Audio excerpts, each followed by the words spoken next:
How does a cake influencer really make money, and how much? How much time do you have to put in? How much cake do you have to eat in the process? What's the best and the hardest part? I'll be sharing all of this and more in this video. First confession, I didn't choose to be an influencer. Influencers are a relatively new term referring to people who influence people's actions or generate interest. For example, using a certain cake comb.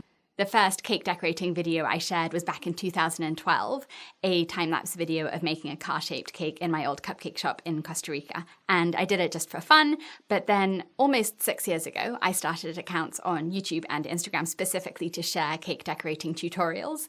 And at the time, especially on Instagram, it was really rare to show a video of the process of making a cake. It was mostly photos. So the account got really popular, and I guess I became an accidental influencer.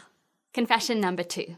My life is not very glamorous. There are definitely fun parts to doing this, travel and interviews and decorating cakes, of course, but overall, my life is definitely not glamorous. Off camera, I'm usually in my pajamas with a cup of coffee in my hand, washing massive piles of dirty bowls, with a baby in the background or in a baby carrier, and there are usually kids running in and out of the room while I'm working.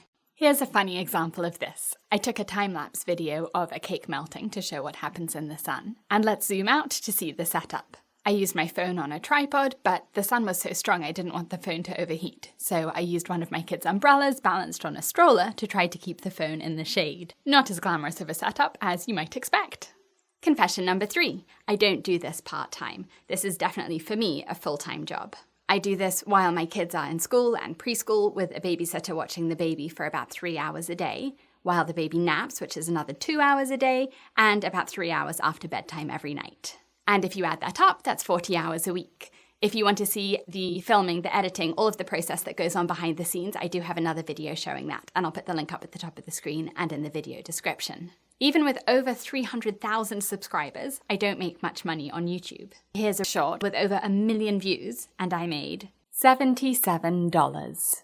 Long-form videos are much better. This one with over 3 million views has made $17,000. Here's a typical day's earnings on YouTube.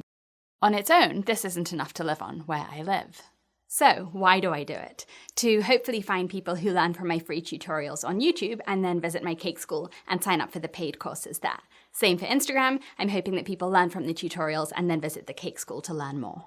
Despite popular belief, I don't eat cake every day. Yes, for recipe testing, I'll taste a lot of cake, but typically when I'm decorating cakes for videos, I'll frost and redecorate them over and over again, sometimes 5 or 6 times. So by the time I finish, they're not even edible anymore. And if they are edible, they're honestly not that tempting to me anymore, because I had a cake shop in Costa Rica for 4 years where I did taste testing every single day. So I've had enough cake to last me a lifetime.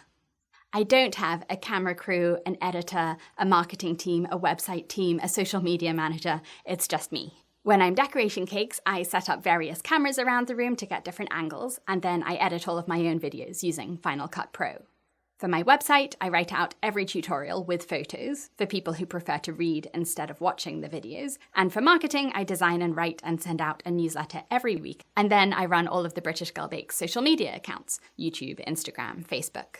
I don't sell my cakes for a lot of money. Actually, I don't sell them at all. I make about 100 cakes a year, but I choose what I make based on what I think will be popular on my cake school or my website, YouTube, Instagram, not based on orders. Then I give them away to friends or family, neighbors, teachers at school, or I'll frost and redecorate them again and again for different videos.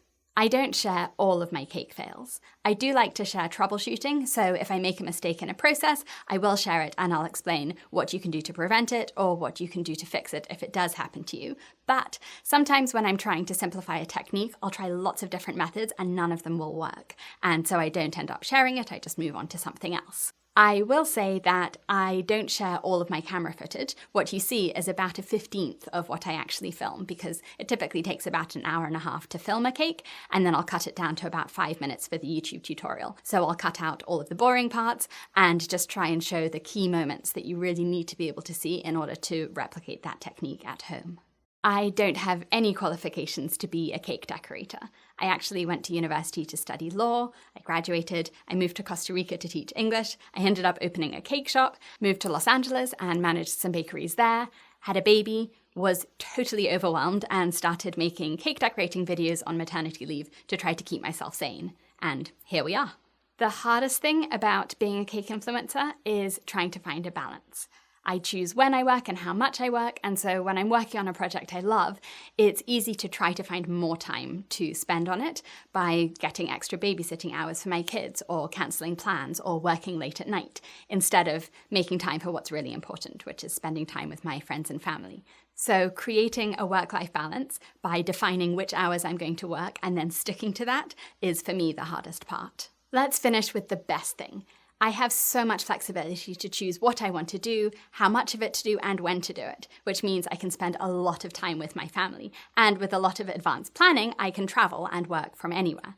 I just got back from a trip with my family for a month, and I could schedule ahead so that I didn't have to work while I was away, and I could really focus on spending time with my family. And that's amazing to be able to do when my kids are so little and still think that I'm the best thing. As always, if you have any questions, put them in the comments below the video, and I'd love it if you subscribe to my YouTube channel. I share a new cake decorating tutorial every week. Visit my cake school on BritishGirlBakes.com, and I hope to see you there.